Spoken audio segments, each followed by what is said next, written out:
자, 오늘부터 국정감사 드디어 시작이 됐습니다. 그동안 말도 많고 탈도 많았는데 준비도 제대로 못하고 국정감사 제대로 할 수 있을지 걱정이 됩니다. 오늘 장관이 하나 출석해서 국회의원들을 아주 불을 질렀다고 합니다. 어떤 장면인지 잠시 후에 같이 보시겠고요. 또 김현 의원의 도피국감 논란도 지금 거세게 일고 있습니다. 오늘 오전에 새누리당 이완구 원내대표가 국감 초반 대책회의를 열어서 당 소속 의원들에게 음주 자제령을 내렸다고 하는데요. 왜 그랬는지 먼저 한번 들어보시겠습니다. 하다 보면은 저녁에 반주 한 잔이 조금 발전돼가지고 이렇게 좀 번혹스러운 장면도 생길 수도 있고 조심해야 되지 않을까 하는 생각이 듭니다. 우수한 국감위원님들을 두 분씩 선발을 해가지고 국회의원 그만둬도 평생 지닐 수 있는 그런 패를 좀 만들어서 제가 개인 돈으로라도 좀 만들어서 이렇게 드리려고 생각을 하고 있습니다. 자, 지금 국감이 준비가 일주일이나 제대로 됐습니까? 어때요? 갑자기 일정이 합의되면서 여야 의원들 다 허둥지둥 되는 모습 보였고요. 이완구 원내대표는 원내 사령탑으로서 특히 집권 여당의 원내 사령탑으로서 국감 어떻게 보면 정기국회 꽃 아니겠습니까? 꽃에서 해당 소속 의원들이 큰 활약을 해주십사 하는 마음에서 여러 가지 체근했고요. 술도 좀 마시지 마라. 보통 피감기관 공무원들과 국감에서 호통치고 막 싸우다가 뒤에 돌아가서 술을 먹고 폭탄주를 마시고 하는 장면들, 그런 장면들 때문에 국민들의 질타가 상당히 많았는데요. 그런 것들을 애초에부터 경계하고 그런 일 없어야 된다. 이런 것들을 정확하게 주문하는 모습 보일 수 있었습니다. 예, 박성훈 논설위원이 보시기에는 저렇게 국감이라는 게 국회의원들이 사실 오랜 기간 준비를 해서 국정이 제대로 돌아가고 있는지 정부에서 잘못한 건 없는지 감시하는 역할을 하는 건데 1년에 한 번 있는 가장 중요한 국회의원들의 업무잖아요. 저렇게 부실하게 준비해서 제대로 할 수 있는 겁니까? 그렇습니다. 그 국회가 대정부 감시 기능이 아주 중요한 그 고유 기능 중에 하나인데 이번에는 특히 여야가 제대로 국감을 해보겠다고 원래 야당이 요구해서 국정감사를 두 차례 나눠서 하기로 했었습니다. 그랬죠. 8월 말하고 10월 두 차례 한 번 하고 그냥 훌딱 떼우고 정부가 그때만 넘기지 않도록 한다고 했는데 세월호 특별법에 발목이 묶여서 1차 국감이 사실은 무산이 됐죠. 그러면서 준비해왔던 것들도 많이 엉클어지고 그래서 굉장히 부실한 국감이 되면서 오늘도 곳곳에서 이루어진 그 12곳의 국감에서 보면 그 정작 핵심을 찌르고 들어가기보다는 국회의원들이 장관들의 군기잡기나 호통 시기 이런 그 아주 구태스러운 모습으로 준비 안 된 국감의 모습을 보여서 상당히 앞으로의 그 남은 20일간의 국감이 상당히 그 실망스럽지 않을까 하는 걱정이 드는 상황입니다. 호통 국감, 바로 국회에 우리 대한민국 국회 고질적인 어떤 병폐다 이런 지적을 계속 받아왔었는데 오늘 안행위에서 이런 비슷한 상황이 벌어졌다고 합니다. 어떤 상황인지 보면서 이야기 나누겠습니다. 의원 내각제 국가라면은 그것은 국회 해산의 방법을 통해서 국민에게 다시 신임을 물어서 선거하는 방법이 있을 수가 있다. 그런데 우리나라는 대통령제 국가이기 때문에 그런 방법이 없다. 그렇게 제가 말씀한 것이고 그 말이 그렇게 신중치 못하게 발언한 것에 대해서 장관의 사과가 국민에 대한 사과가 있어야 된다고 생각합니다. 제 진위가 왜곡되고 또 그로 인해서 국회와 우리 국회의원님들 권위에 손상이 갔던 부분에 대해서는 제가 사과를 드립니다. 공익사업 선정위원회 명단 좀 제출해 주시기 바랍니다. 선정위원회 명단 말이죠. 선정위원회 명단은 장관인 저도 모릅니다. 네? 장관인 저도 모르고 그게 아마 공개가 안 될 겁니다. 선정위원회. 장관의 답변 태도가 국감을 처음 시작하는 마당에 너무 고압적이고 이거는 성실하지 않은 답변 태도라고 봅니다. 오늘 보니까 호통 장관 같아요. 국회의원한테 국정감사하는 것 같습니다. 좀 자제해 주세요. 국회의원과 시시비비를 가리고 하는 자리가 아닙니다. 장관께서 장관답게 좀 처신해 주세요. 좀 더 겸손하고 좀 더 진솔한 자세로 이 국감장에서 좀 임했으면 그런 바람을 갖고 있습니다. 저는 야당 의원님들 말씀에 일리가 있다고 생각되기 때문에 가면. 자, 정종섭 안행부 장관이 헌법학자 출신인데 국회 해산을 한번 얘기한 적이 있죠. 그 바람에 지금 이렇게 호되게 야단을 맞는 게 아닌가 싶은데. 어떻게 보면 행정부의 장관으로서 내각의 행정부의 장관으로서 입법부를 해산한다. 그런 발언 자체를 한 것 굉장히 부적절한 발언이었고요. 입법부 국회의원들로서는 발끈할 수밖에 없는 상황이었는데요. 정종섭 장관의 답변 태도 굉장히 일리 있게 조목조목 얘기를 하는데 뭔지 국회의원들이 듣기에는 굉장히 뭐가 없어 보인다 하는 느낌이 좀 들었을 것 같습니다. 뭐가 없습니까? 네, 싹 뭐로 시작하는 게 예. 네, 그런 발언 태도 같이 들렸고요. 그래서 예. 이게 굉장히 그 파행이 지속됐고요. 의원들이 전부 화가 많이 나서 계속적으로 정종섭 장관의 태도를 질타를 했고요. 아까 화면에서 보셨듯이 결국 이완구 원내대표가 나서서 야당 의원들이 지적 일리 있다, 사과를 하십시오. 이렇게 하면서 일단락이 됐습니다. 예, 오늘 오전에 또 북한 경비정이 또 NLL을 침범을 해서 또 소동이 한번 벌어졌었는데 그게 또 국감장으로 또 연결이 됐던 모양입니다. 국감장, 그것 때문에 소동이 벌어진 장면을 또 보면서 이야기를 나누겠습니다. 말씀을 드립니다. 그 증인에 대해서 여당 간사께서 협의해 주시길 바랍니다.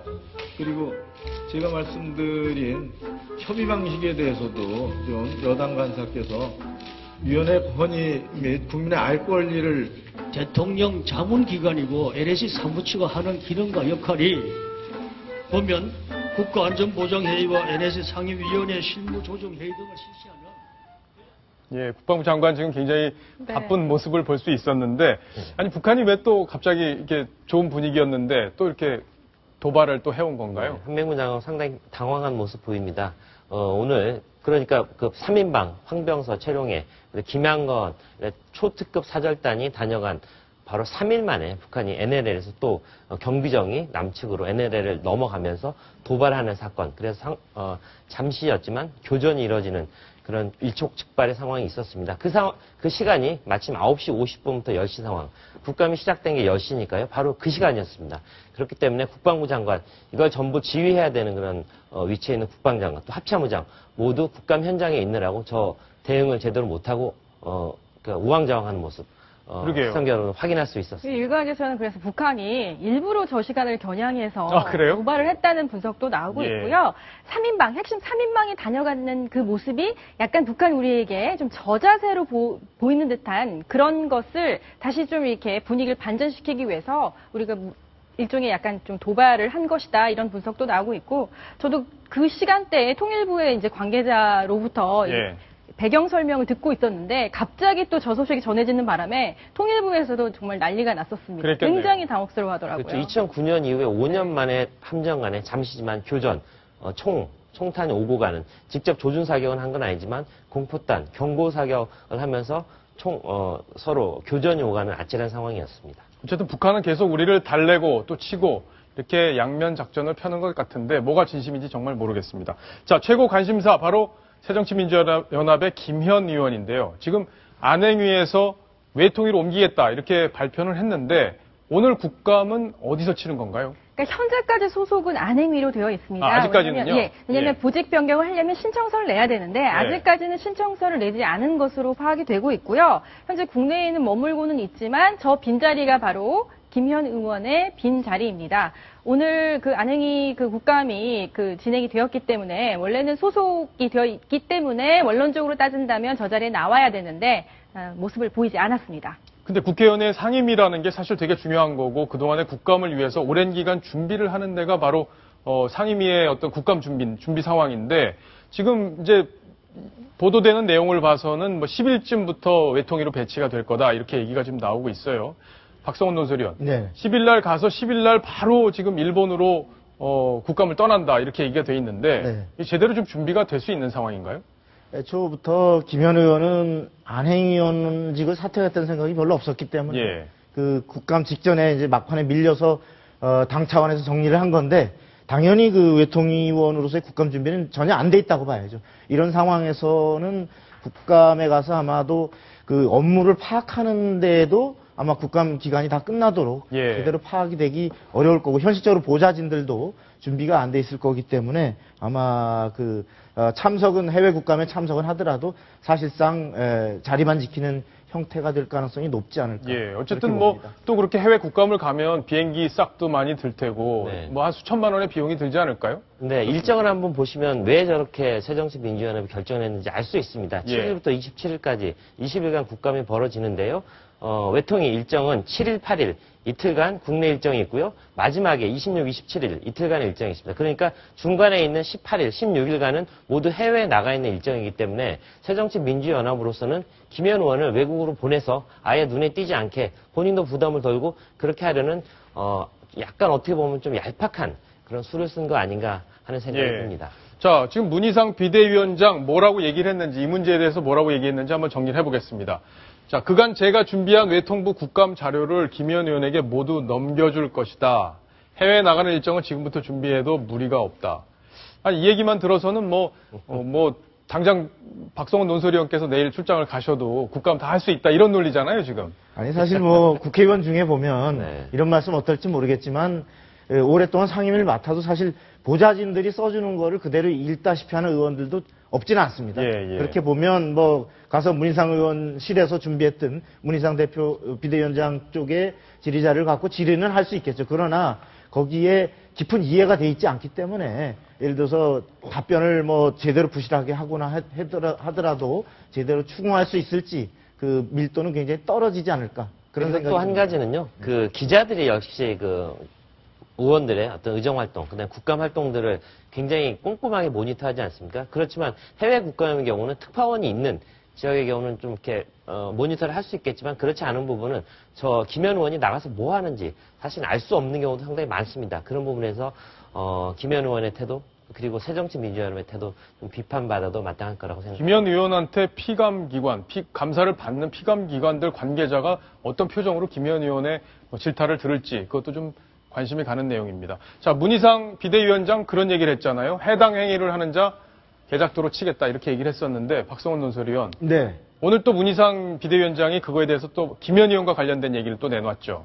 네, 오늘 이 무리를 일으켰다고 다 개작도로 치느냐 이런 그런 얘기. 이런 요지에 언론 인터뷰를 했습니다. 근데 여기에는 그 개작도라는 것이 갖는 상징성이 그 해당 행위를 한 사람을 강한 징계를 하겠다, 쉽게 해서 자르겠다. 이러한 것이 이제 그 극단적인 당내 의원들을 향한 경고였는데 이 김의원 의원에 대해서는 아직까지 사법적으로 유죄가 특히 가려지지 않았고 또 본인이 사실관계에 대해서 대리운전기사 쪽에서 얘기하는 바대로 인정하고 있지 않기 때문에 이런 상황에서 당 차원에서 먼저 징계를 할 수는 없지 않느냐 이런 취지로 설명을 한 것 같습니다만 그러나 이제 밖에서 볼 때는 이토록 당에 많은 무리를 일으키고 특히 국회의원의 특권에 대해서 다시 한번 분노를 자아냈는데 최소한의 개작도까지는 아니더라도 낮은 차원의 소작도라도 뭔가 있어야 되는 게 아니냐 이런 게 당내에서까지 나오는 얘기입니다.